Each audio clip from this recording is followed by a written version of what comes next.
끊는 애들 이름이나 적고. 네가 잘못한 거 아니야? 평생 못 살아. 걔만 이뻐한다니까. 선생님은 어른이니까. 웃기든지 뭐 청소도 안 시켜. 친구들이 널 좋아하잖아. 네가 한번 반장이 돼봐. 그렇다면 아이들이 부모로부터 가장 듣고 싶어하는 말은 무엇일까요? 뭐 그런 선생님이 다 있어? 그치 그치. 아빠가 생각해도 그렇지. 일단 아이의 감정에 공감을 해주는 태도입니다.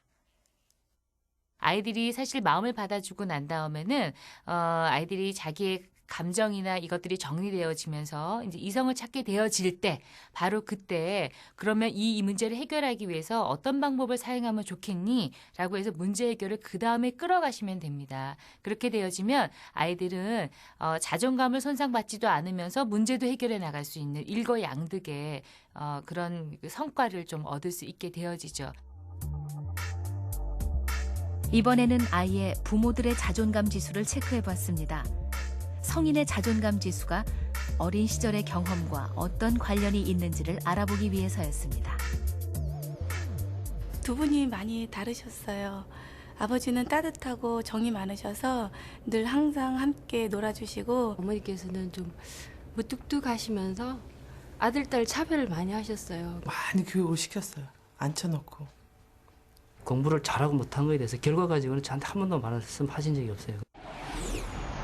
아동기 경험은 그대로 그들의 자존감 지수에 나타났습니다.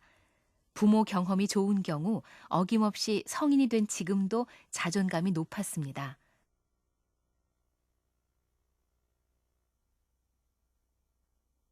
조금은 무섭다는 생각이 들지 않습니까? 아동기의 경험이 그대로 성인이 된 후의 자존감으로 연결돼 있었던 것입니다. 다시 그 부모들의 자존감을 그 아이들의 자존감과 비교해보자 그 역시 정확히 일치했습니다. 부모가 자존감이 높으면 그 아이 역시 자존감이 높았습니다. 결과는 분명해졌습니다. 자존감은 대물림됐던 겁니다. 아동기의 경험이 성인의 자존감으로 연결됐고 그건 다시 그 자녀에게로 연결됐습니다.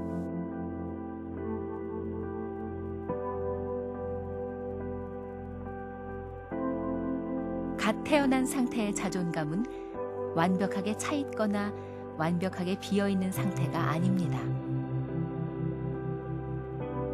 대단히 가변적인 상태라는 거지요.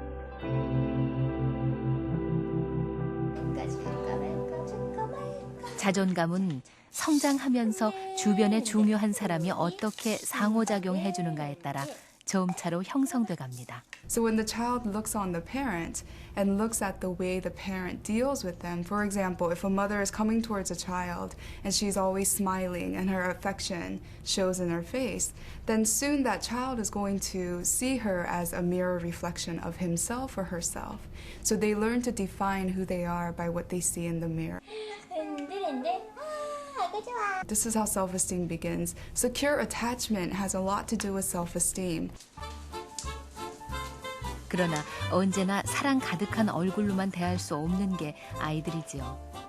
생후 1년이 되면 아이들의 호기심은 폭발적으로 증가합니다. 닥치는 대로 열어보고 만져보고 헤쳐보려 합니다. 고장내놓고 부숴놓고 흩뜨려놓고 그게 아이들의 일입니다. 그때 부모의 고민도 함께 시작됩니다. 이 시기에 부모가 저지르게 되는 바람직하지 않은 양육 태도가 두 가지가 있는데요. 한 가지는 이렇게 해야 돼 라고 부모가 아이를 이렇게 발달시키겠다는 목표를 가지고 부모 의도대로 아이를 막 몰고 가는 거예요. 강압적인 태도는 아이의 자존감 형성에 치명적입니다. 아이는 늘 틀리게 돼 있는 존재죠. 그걸 강압적으로 교정시키려 할 때 아이는 무력감을 느낍니다. 한 가지는 무조건 아이가 하고 싶은 대로 내버려 두는 거예요. 강압적인 태도 못지않게 위험한 태도입니다. 자존감을 살려준다거나 그것이 아이의 창의성을 길러준다고 생각하고 모든 것을 다 받아주는 거지요. 길을 살려준다는 생각에 과도한 칭찬을 해주는 건 역시 좋지 않습니다. 비현실적인 자아상을 키워주게 됩니다. So it's very important that parents don't inflate the ego by just boosting self-esteem and saying things and complimenting children when it's really not based in truth. For example, you don't want to take a child who's playing baseball and clearly maybe it's not one of his talent areas to play baseball, and you don't want to inflate his ego by maybe saying, "Wow, you're the best baseball player I've ever seen." 그러나 양극단 사이에서 균형을 잡기란 결코 쉬운 일이 아닙니다. 방법은 뭘까요?